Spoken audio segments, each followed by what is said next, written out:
이 시간 하나님께서 주신 약속의 말씀을 받기 원합니다. 가능하신 분들 자리에 일어서셔서 우리에게 주신 로마서 8장 1절에서 28절 말씀까지 한 절씩 교독하며 받도록 하겠습니다. 제가 먼저 읽습니다.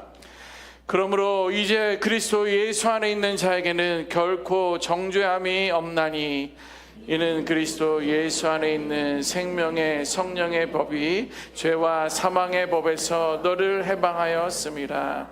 율법이 육신으로 말미암아 연약하여 할 수 없는 그것을 하나님은 하시나니 곧 죄로 말미암아 자기 아들을 죄 있는 육신의 모양으로 보내어 육신의 죄를 정하사 육신을 따르지 않고 그 영을 따라 행하는 우리에게 율법의 요구가 이루어지게 하려 하심이니라. 육신을 따르는 자는 육신의 일을, 영을 따르는 자는 영의 일을 생각하나니 육신의 생각은 사망이요 영의 생각은 생명과 평안이니라. 육신의 생각은 하나님과 원수가 되나니 이는 하나님의 법에 굴복하지 아니할 뿐 아니라 할 수도 없음이라. 육신에 있는 자들은 하나님을 기쁘시게 할 수 없느니라. 만일 너희 속에 하나님의 영이 거하시면 너희가 육신에 있지 아니하고 영에 있나니 누구든지 그리스도의 영이 없으면 그리스도의 사람이 아니라. 또 그리스도께서 너희 안에 계시면 몸은 죄로 말미암아 죽은 것이나 영은 의로 말미암아 살아있는 것이니라. 예수를 죽은 자 가운데서 살리신 이의 영이 너희 안에 거하시면 그리스도 예수를 죽은 자 가운데서 살리신 이가 너희 안에 거하시는 그의 영으로 말미암아 너희 죽을 몸도 살리시리라. 그러므로 형제들아 우리가 빚진 자로 돼 육신에게 져서 육신대로 살 것이 아니니라. 너희가 육신대로 살면 반드시 죽을 것이로되 영으로서 몸의 행실을 죽이면 살리니 무릇 하나님의 영으로 인도함을 받은 사람은 곧 하나님의 아들이라. 너희는 다시 무서워하는 종의 영을 받지 아니하고 양자의 영을 받았으므로 우리가 아빠 아버지라고 부르짖느니라. 성령이 친히 우리의 영과 더불어 우리가 하나님의 자녀인 것을 증언하시나니 자녀이면 또한 상속자 곧 하나님의 상속자요 그리스도와 함께한 상속자니 우리가 그와 함께 영광을 받기 위하여 고난도 함께 받아야 할 것이니라. 생각하건대 현재 고난은 나타날 영광과 비교할 수 없도다. 피조물이 고대하는 바는 하나님의 아들들이 나타나는 것이니 피조물이 허무한데 굴복하는 것은 자기 뜻이 아니요 오직 굴복하게 하시는 이로 말미암음이라. 그 바라는 것은 피조물도 썩어짐의 종노릇한 데서 해방되어 하나님의 자녀들의 영광의 자유에 이르는 것이니라. 피조물이 다 이제까지 함께 탄식하며 함께 고통을 겪고 있는 것을 우리가 아느니라. 그뿐 아니라 또한 우리 곧 성령의 처음 익은 열매를 받은 우리까지도 속으로 탄식하여 양자될 것 곧 우리 몸의 속량을 기다리느니라. 우리가 소망으로 소구원을 얻었음에 보이는 소망이 아니니 보는 것을 누가 바라리요. 만일 우리가 보지 못하는 것을 바라면 참음으로 기다릴지니라. 이와 같이 성령도 우리의 연약함을 도우시나니 우리는 마땅히 기도할 바를 알지 못하나 오직 성령이 말할 수 없는 탄식으로 우리를 위하여 친히 간구하시느니라. 마음을 살피시는 이가 성령의 생각을 아시나니 이는 성령이 하나님의 뜻대로 성도를 위하여 간구하심이니라. 우리가 알거니와 하나님을 사랑하는 자 곧 그의 뜻대로 부르심을 입은 자들에게는 모든 것이 합력하여 선을 이루느니라. 아멘. 하나님께서 우리에게 주신 약속의 말씀입니다. 오늘 말씀은 우리 이재환 선교사님이 전해 주십니다. 이재환 선교사님이 우리의 네이버라는 것은 우리에게 주신 특별한 은혜입니다. 우리 선교사님 여러분들 아시겠지만 특별한 분이십니다. 그런 분들과 함께 동역하고 또 오셔서 말씀을 듣는다는 것은 우리에게 주신 하나님의 은혜입니다. 오늘 우리 이지환 선교사님 모실 때 우리가 하나님 앞에 영광의 박수, 또 우리 웰컴 박수 접해를 드리도록 하겠습니다.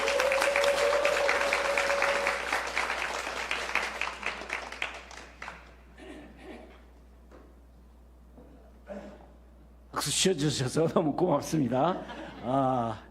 박수를 치니까 더 몸둘 바를 모르겠네요. 박수는 우리 하나님만 받으셔야 되는데, 그죠? 제가 옛날에 했던 말을 기억합니까? 박수 칠 때 떠나라. 예, 제가 오랜만에 여러분의 교회를 방문했는데, 우선 저에게 설교 시간을 준 것은 우리 김유구 목사님이 한국 갔다가 뭐 어제 오셨지만은 얼마든지 설교를 잘 하실 수 있고 할 수 있는데, 여러분의 교회가 우리 목사님을 잘 보호하고 피곤한데 좀 잘 쉬시고, 진짜 올해 여러분이 잘 쓰시려고 저를 이렇게 핀치히터로 세우셔서 말씀 전하게 해주셔서 고맙습니다. 사회까지도 안 맡으셨으면 더 좋았을 텐데, 편히 예배에 참여가들 했으면 좋았을 텐데, 너무 고맙습니다. 와서 보니까 첫째, 분위기가 많이 달라졌다는 생각이 들어요. 여러분의 얼굴 가운데 보니까 모두가 다 기쁜 얼굴들이 있어서 참 행복한 모습을 보게 돼서 너무 감사했습니다. 그리고 제가 30분 전에 왔는데 벌써 교회를 다 일찍 오셔서 여러분들도 준비하고 계시는 모습에 너무 멋있다 그런 생각이 들었습니다. 또 여러분의 교회가 이렇게 너무너무 어려운 때, 그죠? 가면 갈수록 더 어렵죠. 굉장히 어렵죠. 저는 얼마 전에 레바논을 다녀왔는데, 레바논을 가는데 5 비행기 회사가 캔슬을 했어요. 우리 거의 못 간다. 뭐 신청했다가 캔슬 당하고 신청했다가 캔슬 당했는데, 유일한 비행기 MAF라는 비행기가 있더라고요. 미들 이스트 그 에어플레인이라고 하는데, 이 회사만큼은 미사일을 쏘아대도 뛴대요. 참 멋있다는 생각이 들더라고요. 그래서 그 비행기를 유일하게 타고 레바논을 다녀왔는데 정말 놀라운 일들이 많이 일어났습니다. 그 중에 하나를 미리 소개하면, 쿠르드족이라는 종족이 있는 걸 여러분 뉴스에서 많이 들었을 거예요. 쿠르드족은 인구가, 전 세계에 흩어진 쿠르드족 식구가 4,500만 정도로 추측을 합니다. 근데 4,500만의 쿠르드족이 나라가 없어요. 거의 우리나라 숫자 수준인데 나라가 없습니다. 다 흩어져서 뭐 터키, 이라크, 이란 온 세상에 흩어져서 살고 있는 이들은 나라 없는 서름에, 미국은 또 이 종족을 열심히 전쟁에 사용하고 나라 만들어준다고 해서 속아서 열심히 전쟁했는데도 미국이 또 나라도 안 만들어주고 뭐 그런 어려움이 있는데, 내 생전에 처음 쿠르드족 목사님을 만났어요. 제가 1983년도에 선교 훈련을 할 때 쿠르드족 가운데는 믿는 사람이 한 사람도 없었어요. 가장 힘들고 어렵고 아주 타프하고 그런 종족인데, 이런 종족, 그래서 제가 그때부터 쿠르드족을 놓고 기도를 했거든요. 그런데 이라크 전쟁이 일어나고 놀라운 일이 벌어졌어요. 제가 쿠르드족 교회를 방문했는데, 쿠르드족 모슬렘들이 예수 믿는 사람이 300명 모이는 교회예요. 아내들이 먼저 예수를 믿고 남편을 데려오면 온 교회가 남편 데려오는 날 막 박수를 쳐서 환영을 하는 거예요. 그런데 쿠르드족 목사님을 만났다. 같이 점심을 나누는데 황홀하더라고요. 하나님이 이럴 수가 있을까? 놀랍다. 근데 그분 얘기로는 쿠르드족이 10만 정도가 주 앞에 들어왔대요. 뭐 그 내용을 제가 다 얘기할 수는 없지만, 이렇게 전쟁이 일어나고 힘들고 어렵지만요, 하나님은 손해보는 일 없어요. 하나님은 실수하는 일 없어요. 제가 오늘 그래서 섭리라는 신비와 우연이라는 운명, 재밌습니다. 복권 당첨된 얘기 여러분 많이 들었죠? 뭐 엄청나게 많은 막 천문학적인 복권 당첨됐다. 그럼 우리 사람들은 행운이라고 그래요. 그죠? 그럴까요? 복권이 당첨돼서 그 행운은 누가 만들어준 거예요? 그렇죠. 안 믿는 사람도 행운이라고 그래. 행복한 운명이라는 거죠. 하나님이 놀라운 기회를 줬다. 하나님을 안 믿으면서도 행운이다. 그렇죠. 우연이란 말은 전혀 기대하지 않았는데 일어난 좋은 일과 슬픈 일 둘 다입니다.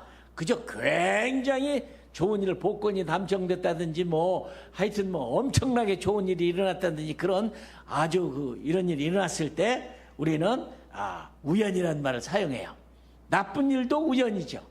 교통사고를 났다, 암에 걸렸다, 죽었다, 아주 우연한 기회에 그냥 아무 이유도 없이 그 건강한 사람이 그냥 죽었다. 이제 우연과 필연이라는 두 사이에 있어서 우리는 크리스찬은 바로 알아야 돼요. 잘못해도 우리도 크리스찬이면서 그 사람은 야 행운이네 이런 말을 해요. 그냥 행운이라는 말을 해요. 사실은 그렇게 써야 할 말은 아닙니다.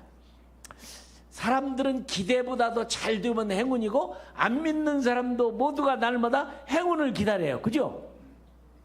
은근히 좋은 일 많이 일어나기를 기다려요. 그죠? 그게 그냥 은근히 아무 일도 없이 그냥 자연적으로 물 흐르듯이 좋은 일이 일어나는 걸까요? 잘못되면 재수없다고 그래요. 그죠? 왜 잘못됐지? 재수가 없네? 하나님이 이렇게 만든 거야? 아이고 오늘 운이 안 좋다. 여러분 신문에 보면 운을 가르쳐주는 얘기 많이 나오죠. 행운과 불운은 그 의미가 어떤 의미를 가지고 있을까요? 제가 어느 교회 집회를 가서 집회가 끝난 다음에 같이 식사를 하는데 앞에 있는 젊은이가 하나 앉았는데 얼굴에 행복이 없어요.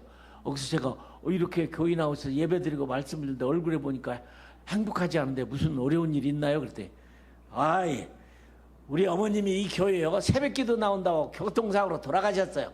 도대체 그런 하나님이 어디 계십니까? 기분이 나쁘갖고 교회 나와도 재미가 없어요. 이십니다. 새벽기도 나가시는 어머님이 새벽기도 가다가 교통사고로 돌아가셨다. 불행입니까? 불운입니까?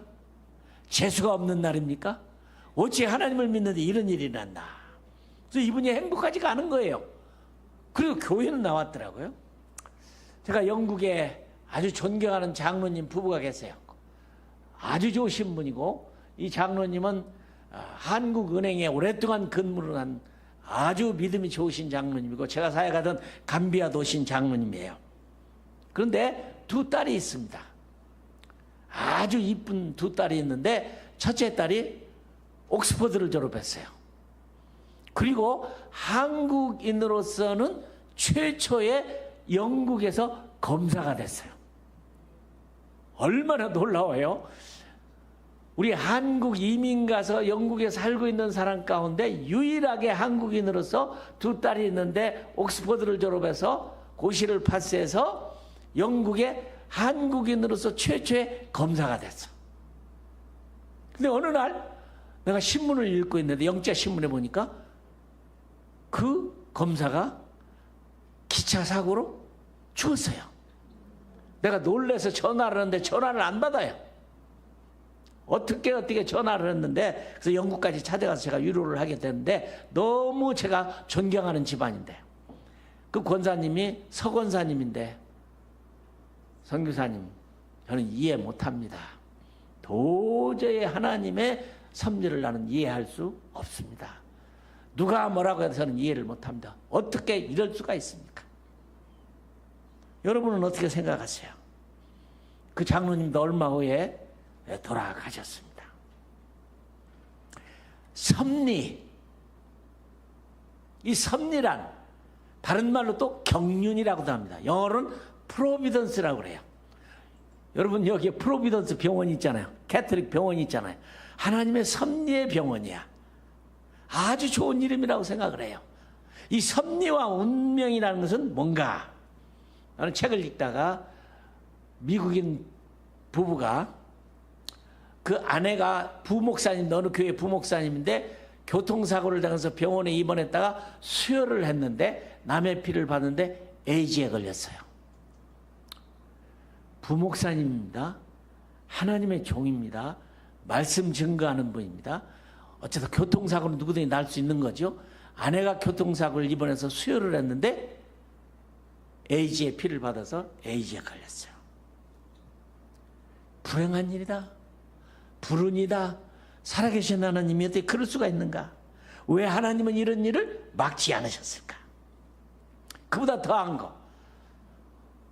유명한 미국 목사님인데 인디안 교회가 개척을 하고 축하하기 위해서 식구들을 싣고 자동차를 타고 가서 축하 예배를 드리고 돌아오는 길에 술 취한 트럭 운전사가 들이받아서 같이 타고 가던 장모님이 돌아가셨어요.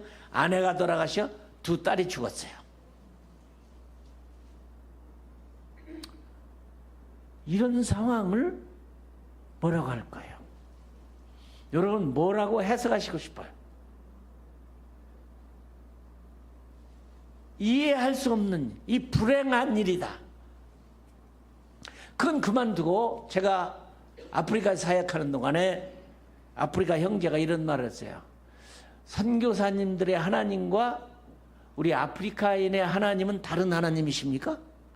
왜 선교사님들은 비행기도 타시고 자동차도 타고 좋은 집도 있고 자녀들 좋은 학교도 보내는데 우리 아프리카인 그리스도인들은 집도 없고 어렵게 살고 먹는 것도 힘들고 자동차도 없고 휴가도 없습니까?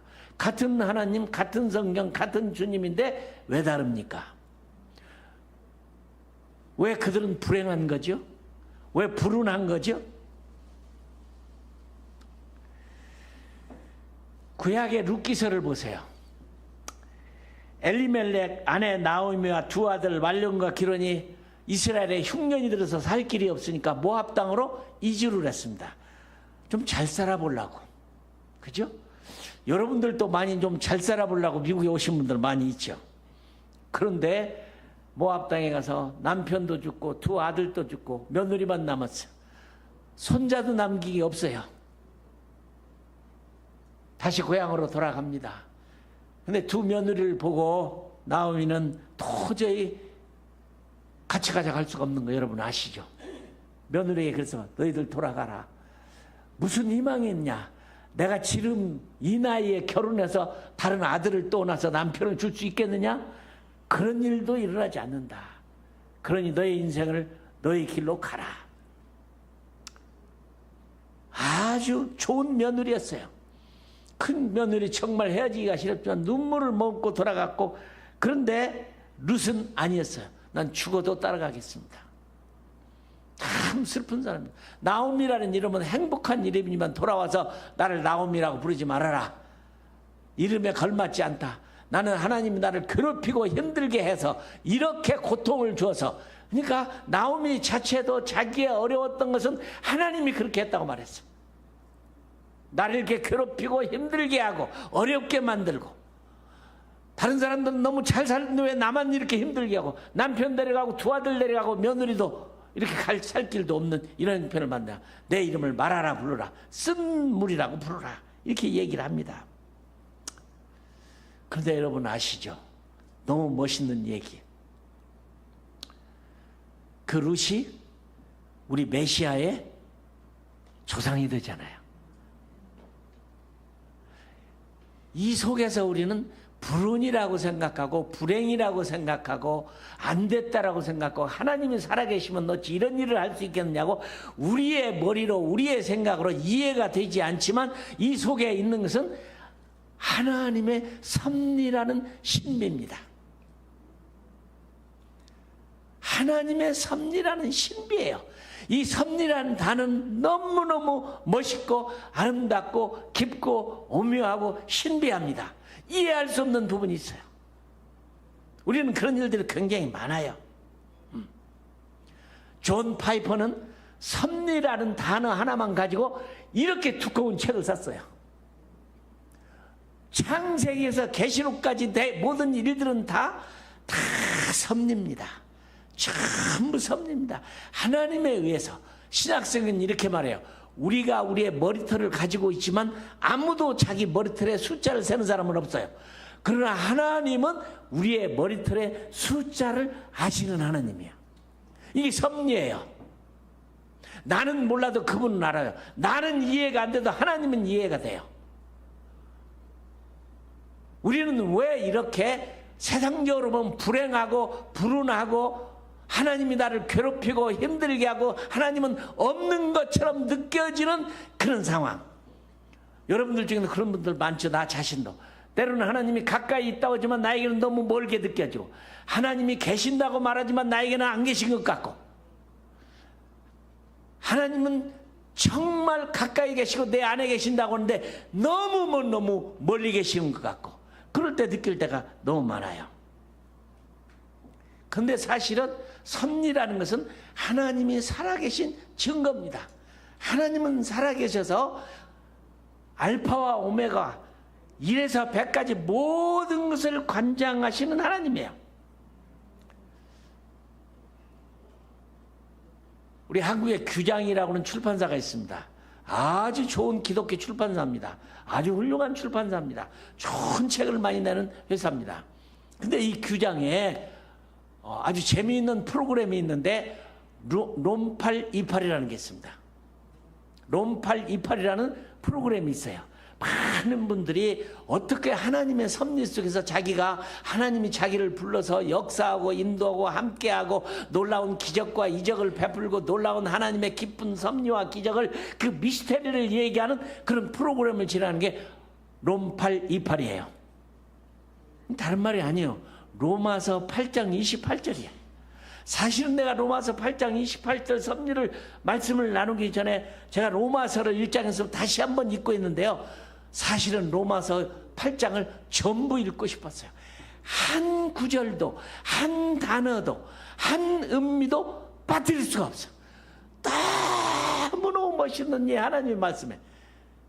그러나 일반적으로 설교를 할 때 몇 절을 가지고 설교를 하지 한 장 다 하신 목사님들이 거의 없잖아요. 그래서 제가 참았습니다.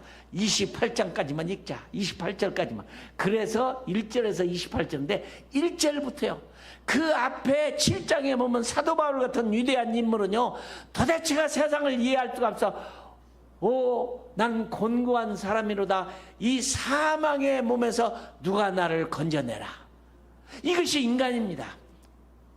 그러나 8장에 와서 생명의 성령의 법이라고 하는 너무너무 놀라운 이 하나님의 섭리, 깊고 오묘한 진리, 아주 미스테리한, 이해할 수 없는, 하나님은 안 계신 것 같고 멀리 계신 것 같고 나와는 상관이 없는 것 같고 나를 버리신 것 같고 나를 외면한 것 같지만 그 하나님은 어떻게도 이렇게 도저히 우리를 버릴 수 없는 생명의 성령의 법으로 우리를 묶어서 누구도 그리스도 안에서 끊을 수가 없고, 눈에 보기에는 불행이고 넘어지고 슬프고 죽고 파멸하고 이런 상황 같은 눈에서 사람들은 그걸 모릅니다. 그래서 세상 사람들은 우연이라고 말합니다. 우연이라고 하는 필연. 모슬렘들은요, 운명론보다도 더 강한 걸 믿어요. 결정론을 믿습니다. 영어로는 디터미니즘이라고 하는데요. 결정론은 무슨 말이냐? 인간은 아무 힘도 없어요. 능력도 없어요. 의지도 없어요. 모든 일어나는 것은 알라가 몽땅 다 하는 것이기 때문에 무조건 포기해버립니다. 그걸 결정론이라고 그래요. 디터미니즘. 다 결정돼서. 그래서 어떤 일이고 일어나면 포기하고 슬퍼하는 인샬라. 그게 기쁨의 단어가 아닙니다. 포기해버리고 좌절하고 어쩔 수 없다고, 나는 무능하다고, 이건 당연하다고 포기해버리는 인생을 사는 걸 인샬라 그래요. 그러나 우리는 그게 아니에요. 절대로 그게 아니에요. 우리는 운명이라고 하는 디터미니즘이 아닙니다. 우리는 섭리라고 하는 그 신비, 그 놀라움, 절대로. 우리는 말을 할 때도 함부로 해서는 안 돼요. 참 불행스럽다, 안 됐다. 사실은 그럴 필요가 전혀 없습니다. 자, 영상을 하나 띄워줘 보세요. 제가 러시아를 갔는데요, 정교회라는 것 때문에 러시아를 갔습니다. 러시아에 가서 러시아 정교회를 가봤는데요, 이 정교회가 제대로 된 교회냐 아니냐. 그들도 예수님을 믿고 하나님을 믿고 예배를 드리고 아주 호화로운 예배를 드리고 그러는데 아무리 제가 괴로워요. 이 정교회가 있는 곳에 내가 복음을 전해야 되냐, 미전도 정적으로 생각해야 되냐. 근데 제가 러시아에 가서 정교회를 가본 다음에 이 사람들은 미전도 정적이다 결론을 내려버렸습니다.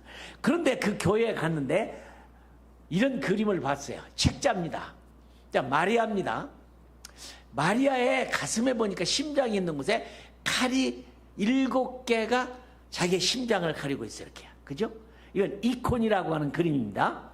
근데 이분들도 성경은 잘 봐요. 이게 무슨 말이냐? 여기 누가복음 2장 35절에 보니까 또 칼이 내 마음을 찌르듯 하리니 이는 여러 사람의 마음의 생각을 드러내려 함이니라 하더라. 사실 마리아는 예수님의 어머니입니다. 우리가 성모라고 부릅니다. 천주교에서는. 인간에 가지고 있는 원죄가 없다고 해서 무염론을 주장합니다. 살아있는 동안에 승천을 해서 하늘나라를 갔다고 그들은 믿습니다. 아주 존경하는 분입니다. 사실 우리도 성경적으로 봐서 가장 존경받을 분이 마리아입니다. 그런데요, 마리아의 인생을 보면 예수님이 태어났을 때 시므온을 통해서 예언하는 말 가운데 보니까 7개의 날카로운 칼이 네 심장을 찌르리라고 그래요. 예수님을 낳았으면, 하나님의 아들을 낳았으면 예수님의 어머님 성모 마리아는 행복하게 모든 일이 잘 되고 운명적으로 잘 되고 행복하고 그래야 될 거 아닙니까? 그러나 이미 말씀 가운데 누가복음 2장 35절에 보면 너를 칼이 찌르듯 하리라. 어떤 면에서는요, 너무 행복하고 잘 되고 하는 일마다 편하고 문제가 없는 분들은 좋은 신앙 갖기가 어렵습니다. 어렵습니다. 인간은 그렇게 만들어져 있지 않습니다. 에덴 동산에서 범죄한 이후에 타락한 인간은 죽을 운명, 그죠? 사당적으로 정령 죽으리라. 성경 전체는 창세기서부터 계시록까지, 아니 지금까지 하나님의 이 어려운 섭리, 이해할 수 없는 일로 가득 차 있습니다. 누가복음 시작은요, 1장의 시작은 사가랴라고 하는 제사장 얘기로부터 나옵니다. 누가복음입니다. 누가복음 1장의 시작입니다. 이 부분은 첫째 나이가 굉장히 많았어요. 나이가 많았어요. 근데 그 해에 대제사장으로 제비가 뽑혀서 들어가서 예배를 드리러 들어갔는데 놀라운 하나님을 경험하게 됩니다. 근데 그 중에 놀라운 것은 사가랴야, 내년 이때쯤에서 너희 아내가 아이를 갖게 될 거다. 근데 믿을 수가 없는 일입니다. 벌써 나이도 많고 가능성은 전혀 없고 희망이 전혀 없었어요. 그런데 한편 생각해 보면 얼마나 이 부부는 제사장으로 살면서 결혼해서 그 나이가 될 때까지 자식이 없었어요. 유대 사회에서 결혼을 해서 자식이 없다, 눈총 받습니다. 제사장이 말이야, 하나님의 택함을 받았는데 하나님의 일을 하는 사람이 저 나이에 자식도 없어? 무슨 재미로 살아? 표현도 못하고 사람들의 눈길을 주고 있고 제사장의 가문이었으면 뭔가 하나님이 함께하는 축복을 누리고 살아야 되는데 그런 모습이 안 보여요. 왜 자녀의 복도 못 받으면서 제사장 노릇을 하고 있어? 무슨 병이 있나? 무슨 죄를 졌나? 왜 못나? 남자 때문이야? 여자 때문이야? 무슨 죄를 졌어? 얻어 터지고 있구만. 다 그럴 수 있어요. 저는 기독교 방송을 보는 가운데 새롭게 하소서의 프로그램을 자주 보는데요, 저 시골에서 섬에서 목회하던 전도사님인데 하면 안 됐어요. 너무 안타까워요.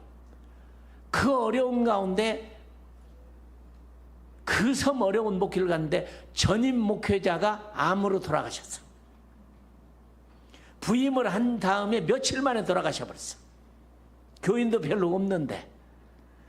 그러더니 자기 아내가 또 암에 걸렸어. 암으로 돌아가셨어. 그 다음에 자기는 그로 인해서 공황증이 걸리고 심근경색증이 걸리고 말할 것 없어. 그러니까 주위에 있는 안 믿는 사람들이 예수 믿는데 왜 저 모양이야? 교회 다니면 암으로 다 죽겠구만. 여러분이 목회자라고 생각하면 얼마나 힘들었을까요? 무서운 거예요. 교회 다녔느니 전임 목사도 암으로 죽어, 새로운 젊은 전도사 부인이 암으로 죽어, 본인이 또 병에 걸려서 저 모양이야?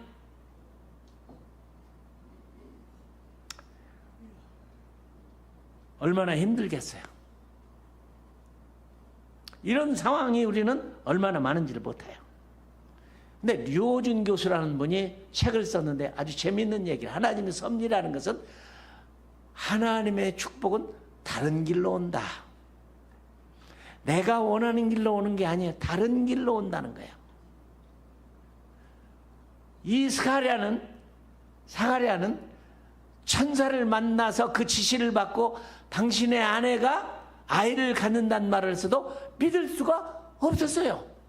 이 나이에, 늙은 나이에 이게 무슨 일인가? 벙어리가 됐죠. 밖에 나와서 판에다가 글자로 써야 되는 입장.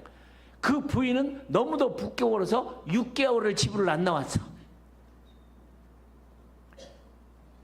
그런데 하나님은 묘하게 이 일을 통해서 세례 요한이가 세상에 태어나게 만들어요. 세례 요한이가 태어나서 예수님이 길을 예비하는데 우리의 눈으로 봤을 때 세례 요한은 또 일찍 순교를 당해요. 어떻게 생각하면 예수를 안 믿는, 운명을 믿는 사람들의 눈에는 하나님의 이 섭리와 경륜이라는 걸 이해할 수가 없어요. 이해할 수가 없어요. 그런데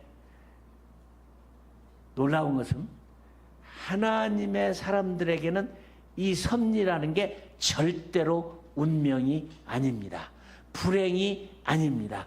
불운이 아닙니다. 아니에요. 결국은 큰 하나님의 그림이라는 하나님의 그림으로 세상을 봐야 돼요. 그러니 저는 규장이 롬8 28이라는 말, 로마서 8장 28로 하나님의 그 뜻대로 부르심을 입은 자들에게는 모든 것이 합력하여 선을 이루느니라. 여러분, 우리의 인생을 70 강간하면 80으로만 하나님을 보지 마세요. 더 큰 그림으로 위대하신 하나님은 아무리 모든 식구가 암으로 죽고 교통사고로 죽고 질병으로 죽고 다 죽었다 할지라도 그래도 하나님은 선하십니다. 아멘. 하나님은 선하셔요. 그 깊은 하나님의 섭리와 경륜을 우리는 알 수가 없어요. 서건사님처럼 두 딸 중에 첫 딸이 그렇게 기뻤는데 그 딸이요, 검사가 딱 뜬 다음에 제가 갔을 때 처음으로 감사 예배를 드렸어요. 한국말도 제대로 못해. 그런데도 우리 예배를 드린 후에 첫 번 봉급을 타서 우리 감비아에 헌금으로 준 참회야. 나도 내 인간적으로 생각하면 이럴 수가 있습니까? 하나님? 믿음의 가정이고 장로님의 가정이고 권사님의 가정이고 그렇게 주님을 사랑하는 가정, 딱 두 딸, 큰딸이 옥스퍼드를 졸업하고 한국인으로서는 유일하게 검사가 됐고 신문에 나고 했는데 기차 사고로 인해서, 화재로 인해서 그만 죽고 말았어. 권사님은 이해를 못해요. 인간적으로 나도 이해를 못해요. 어떻게 이럴 수가 있냐? 그럼에도 하나님은 선하시다. 큰 그림으로 봐야 돼요. 인간의 생명, 그걸 보는 게 아니에요.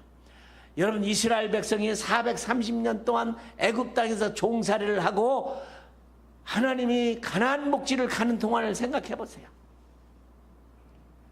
얼마나 불행스러운 일이에요. 먹을 게 제대로 있어요. 입을 게 제대로 있어요. 뭐 마실 게 제대로 있어요. 잠을 제대로 잘 수 있어요. 여러분 루선 여기에 살고 애플밸리에 살고 계시는 여러분 얼마나 더워요. 옛날에는 우리는 부채만 가지고 살았어요. 그러나 지금은 에어컨도 있어요. 그죠? 선풍기도 있어요. 그럼에도 불구하고 그때 불평이나 부평은 지금도 여전해요. 광야 40년 저는 가봤어요. 그 광야 40년 길을 가봤어요. 저도 목사지만 선교사지만 내가 여기 살았으면 저도 땅이 갈라져서 죽었을 것 같아요. 불평 안 하고 살 수 있었을까? 불가능한 것처럼 보여요. 저도 그때 있었으면 저는 너무 감사했어. 그때 안 태어난 게 너무 감사했어. 나는 그때 태어났으면 저는 땅이 갈라져서 그때 죽었을 거예요. 불만 불평했을 거예요. 그냥 우상을 만들고 막 그냥 불만 불평하고 막 그냥 아마 자살을 했을지도 몰라요. 나는 40년 동안 참고 그곳에 간 이스라엘 백성들이 대단한 사람이라고 생각해요. 왜 하나님은 40년에 그렇게 힘들고 어려운 생활을 했을까요? 우리의 눈에는 그것이 불행한 일이고 우리의 눈에는 보기에는 이해할 수 없는 일이고 우리의 눈에 보기에는 결정론이고 운명론이고 하나님이 살아계시냐 살아계시면 이럴 수가 있느냐 이럴 수가 했겠지만 아닙니다. 열왕기상 22장은 너무 재밌어요. 여러분 아시는 대로 유다왕 여호사밧이 아합에게 야 길앗 라못이 우리 땅인데 야 같이 전쟁해서 그 땅을 뺏자. 그러니까 여호사밧이 물어요. 이런 전쟁 큰일이니까 여호와에게 묻자. 선지자들을 좀 불러서 물어보자. 난 놀랐어요. 선지자가 400명이야. 몽땅 불렀던 선지자가 400명. 와 대단한 시대야. 아합 시절에 선지자가 400명이나 있었어요. 400명을 불러다가 다 물어봤던 400명이 모두가 다 우리 이깁니다. 걱정하지 마세요. 물리칠 수 있습니다. 해요. 400명이 동일하게 전쟁 승리한다고 얘기를 합니다. 근데 여호사밧이 그래요. 그래서 상당히 신심이 있었던 것 같아요. 그래도 또 없느냐. 그러니까 아합이 그래. 있기는 있지만 난 그 선지자는 부를 마음이 없다. 항상 나쁜 예언만 하기 때문에 그 사람은 부를 이유가 없다. 아니 그래도 한번 불러다가 물어보자. 아니라 다를까 여러분 미가야라고 하는 선지자를 불러다 얘기하는데 절대로 좋은 얘기 안 하죠. 목자 이런 양들이 다 터진 다음에 모든 것이 다 망가져서 집으로 다 돌아갔다는 예언을 합니다. 봐라 내가 얘기했지 않냐. 그 사람은 절대로 좋은 예언 안 한다. 그러니까 그 가짜 선지자가 있었죠. 가짜 선지자가 오더니 시드기야가 뺨을 탁 때립니다. 야 나에게 예언했던 그 하나님은 나를 떠나서 누구에게 예언하는 거냐. 자기 확신이 있는 거예요. 그러나 우리는 여기서 볼 수 있어요. 하나님의 사람이고 예언자면 가짜든 진짜든 예언자로 뺨을 후려치면서 자기가 받은 것에 대해서 지나치게 자부심을 갖는 잘못한 거죠. 뺨을 후려치고 나에게 말했던 그 여호와 하나님은 어디를 떠났느냐. 400명에게 똑같이 줘. 그러면서 쇠로 만든 뿔을 가지고 가고 하나님께서 여호와께서 이 뿔로 막 다 남을 찔러서 죽이듯이 이런 전쟁은 틀림없이 이길 수 있다. 미가야는 다른 예언을 합니다. 백성이 목자 잃은 양처럼 흩어지는 패배를 예언합니다. 여호와가 나를 떠나 어디로 가서 내게 말하는 것이냐. 그때 하늘에서 재미있는 얘기를 하고 있죠. 어떻게든지 선지자들을 속여가지고 아합을 죽게 만드는 게 하나님의 뜻이에요. 그러니까 하나님의 사자가 내가 내려가서 거짓 영으로 사람들을 다 속여가지고 바꾸겠습니다. 재미있는 성경의 스토리입니다. 마가야는 그런 말을 합니다. 네가 골방에 들어가서 숨는 그날에야 보리라. 400명의 선지자 너 제대로 기도했냐? 너 제대로 하나님을 의지했냐? 제대로 예언했느냐? 너희들이 골방에 들어가서 무릎을 꿇은 후에야 그 진실을 알 수 있을 거리라. 그런데 재밌어요? 아합이 어떻게 했습니까? 내 왕의 마차를 타고 전쟁을 나가면 누구든지 내가 왕인 줄 알고 나를 괴롭힐 테니까 자기를 일반 병사로 자기를 변장했어요. 왕이 아닌 것처럼 변장을 했어요. 그죠? 그리고 다른 사람 왕은 왕처럼 해가지고 전쟁터에 나갔는데 이런 군대들이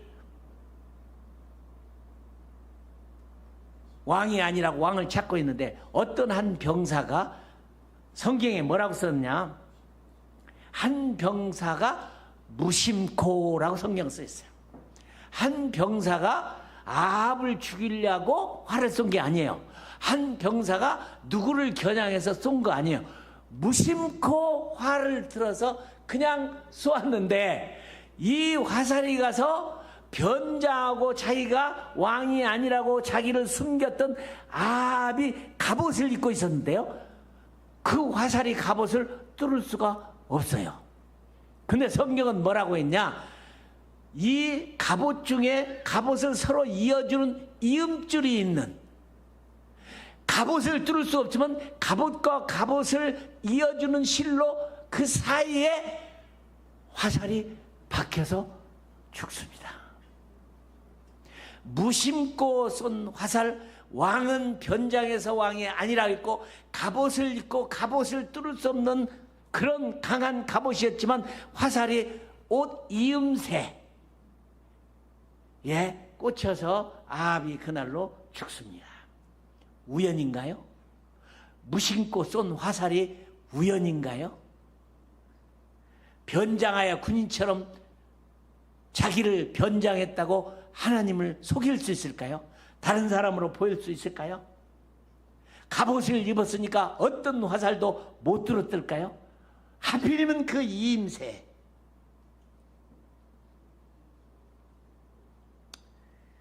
룻기서를 읽을 때 하나님의 경륜과 섭리를 우리는 너무너무 잘 압니다. 사사시대입니다. 힘든 시대입니다. 흉년이 들었어요. 모압으로 잘 살라고 떠났어요. 두 아들도 결혼도 시켰어요. 오르바와 나옴이란 두 차부를 얻었어요.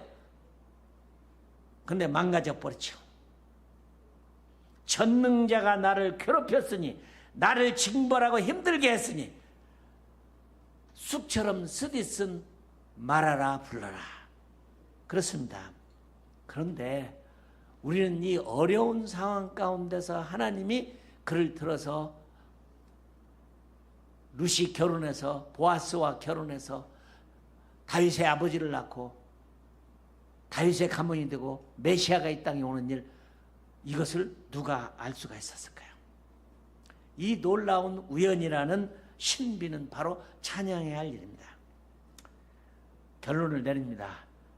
그리스도인들에게 불행은 없습니다.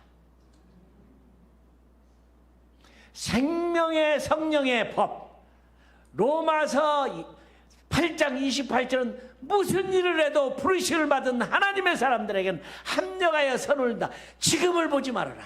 아버지의 경륜과 섭리는 신비하고 오묘하고 행복하고 완벽하고 완전한 것입니다. 세상 사람들은 그걸 볼 수가 없어요. 우연이에요. 어쩌다가 행운이에요. 우리는 불운이란 없어요. 운명이란 없어요. 믿으세요. 하나님의 통치 방법. 자, 묻고 싶습니다. 베드로는 공부를 못한 사람입니다. 가방끈이 짧은 게 아니라 가방이 없는 사람이에요. 학교를 가본 적이 없어요. 예수님을 만났어요. 너는 사람 낚는 어부가 되라. 그 무식한 사람이 예수님을 딱 따랐어요. 얼마나 하나님에게 멋지게 사용했는지. 그런데 어느 날 그래도 믿음 있는 사람이니까 성전에 기도하러 9시에 가는데 안진뱅이가 구걸을 하고 있습니다. 여기에서 멋진 하나님의 반전을 보게 돼요.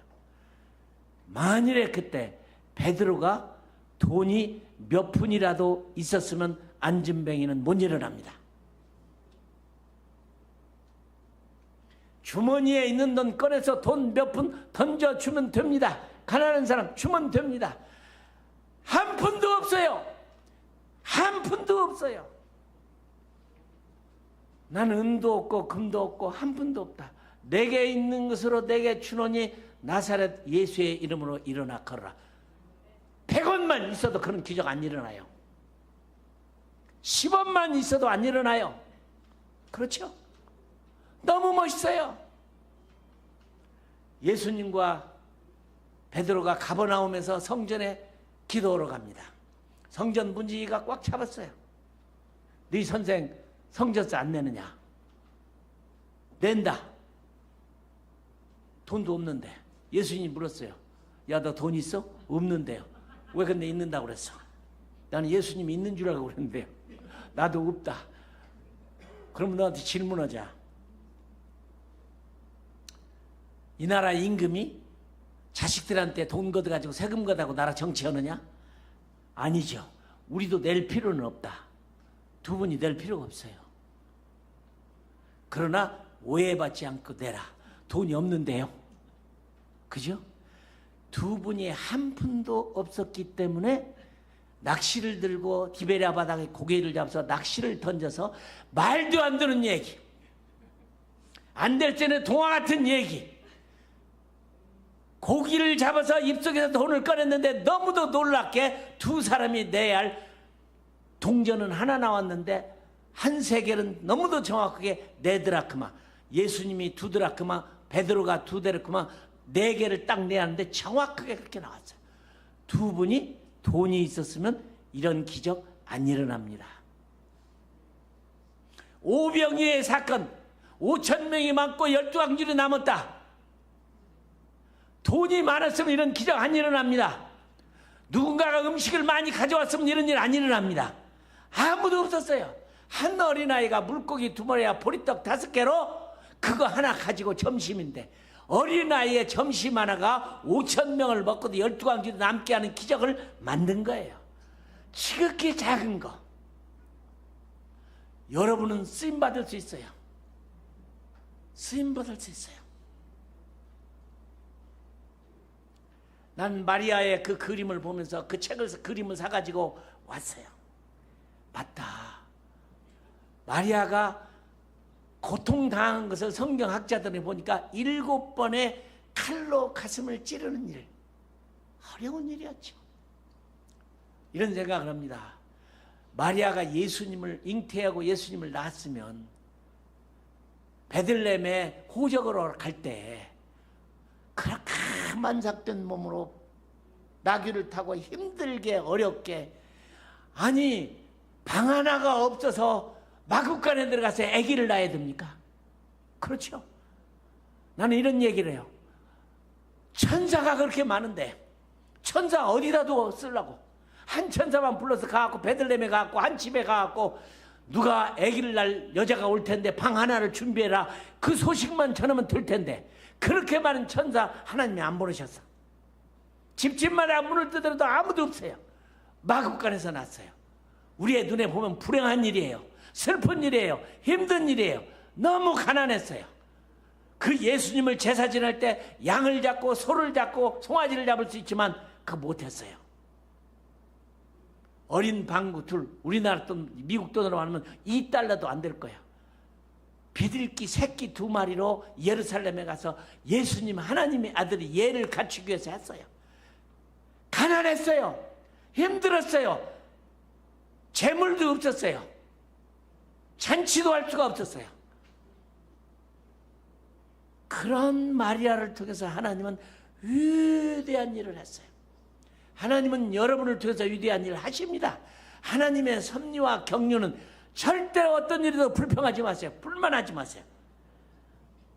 난 이런 구절을 써놓은 것이 우리 집에 있어요. 그럼에도 감사하라. 그래도 감사하라. 그럴지라도 감사하라. 맞아요. 그럼에도 감사하고, 그럼에도 불구하고 감사하고, 그럴지라도 감사하고, 그래도 감사하고. 왜요? 하나님은 절대로 우리를 망하게 만들지 않아요. 생명의 성령의 법이 그 뜻대로 부르심을 받은 자들에게는 한명의 선을 읽고 그리스도에게서 우리를 끊을 자가 아무도 없어요. 감사하고 감사하고 감사하세요. 그러나 나는 이 말씀을 준비해서 고민했어요. 그래도 힘든데, 그죠? 그래도 힘들어요. 하나님의 경륜과 섭리를 알지만, 그래서 제가 느낀 결론입니다. 이 세상은 아니다. 이 세상은 아니다. 하나님 나라에 대한 사모함입니다.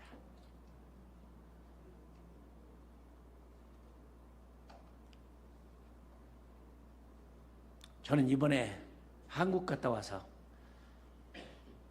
제 두 번째 동생이 암으로 하나님 나라를 먼저 갔어요. 굉장히 사랑하는 동생이에요. 그 바로 위에 있는 형이 간암으로 투병 중에 있어요. 그 외에 있는 누나가 암 수술을 받았어요.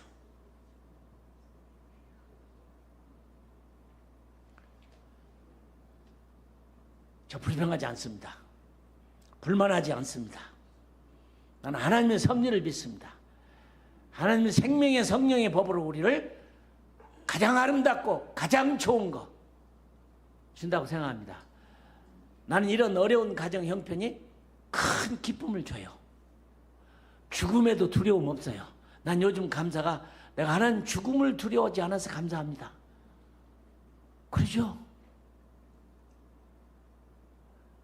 하나님의 섭리는 아무도 모릅니다.